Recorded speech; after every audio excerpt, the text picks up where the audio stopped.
శ్రీగురుభ్యో నమః. శ్రీ మహాగణాధిపతయే నమః. శ్రీ సరస్వతి నమః. భక్తులారా, వాల్మీకి మహర్షి రచించిన శ్రీమద్ రామాయణం యథాతథంగా చెప్పుకున్నాం. ప్రతి శ్లోకం దాని అర్థం ఇందులో భాగంగా నేటి వరకు మనం బాల అయోధ్య అరణ్య కిష్కింద సుందర యుద్ధకాండలు పూర్తి చేసి ఉత్తరకాండలోని 23 సర్గలు పూర్తి చేసి 23వ సర్గ తర్వాత ఉన్న సంక్షిప్త సర్గల్లో 5వ సర్గలోని 54వ శ్లోకం వరకు చెప్పుకున్నాం.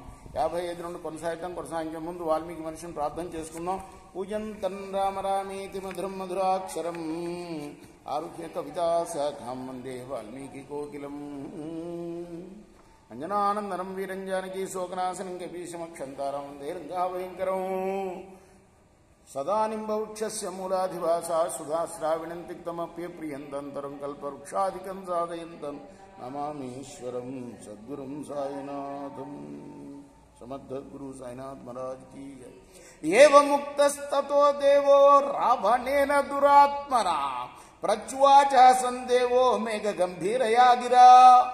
ఆ దేవుడు దురాత్ముడైన రావణుడి యొక్క మాటలు విని నవ్వుతూ మేఘధ్వనిలాగా గంభీరమైన వాక్తో ఇలా బదులు చెప్పాడు.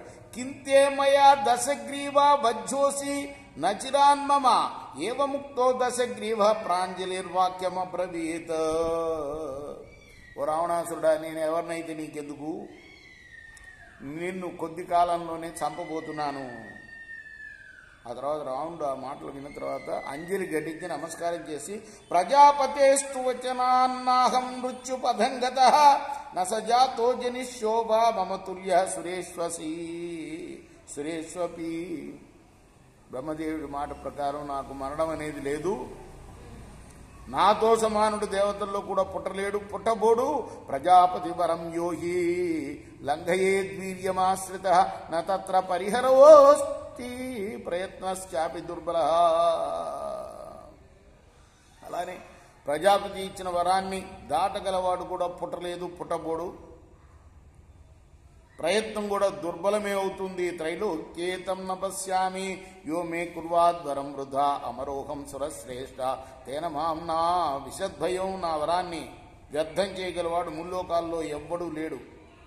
నాకు మరణం లేదు, అంచేత నాకు భయం కలగటం లేదు. అధాపిచ భవేన్ మృత్యున్ త్వద్ధస్తాన్యతః ప్రభో యశస్యం శ్లాఘనీయంచ త్వద్ధస్తాన్ మరణం మమ. ప్రభో, నాకు మరణం వచ్చినా నీ చేతనే రావచ్చు. నీ వలన నాకు మరణం వస్తే అది మంచిదే, యశస్కరం కూడా అవుతుంది నాకు. అధాస్య గాత్రే సంపస్య రావణో భీమ విగ్రహ తస్య దేవస్య సకలం త్రైలోక్యం సచరాచరం. ఆ తర్వాత రావణుడు స్థావర జంగాత్మకమైన ముల్లోకాల సముదాయాన్ని చూశాడు.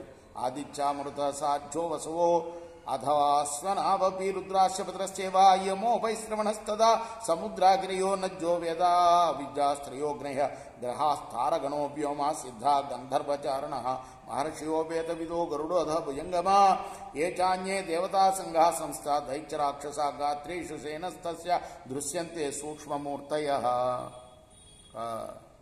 ఏమేమి చూశాడు వాడు?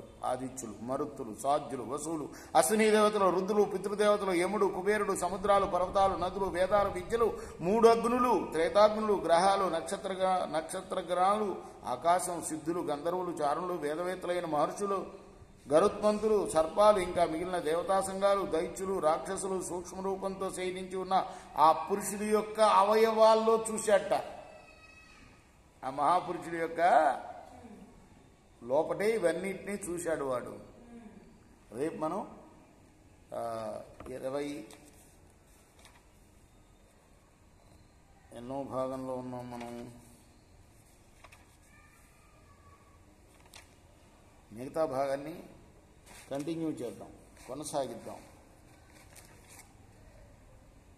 ఎక్కడి వరకు చెప్పుకున్నాం? విశ్వరూపాన్ని చూశాడు వీడు ఆయనలో కదా.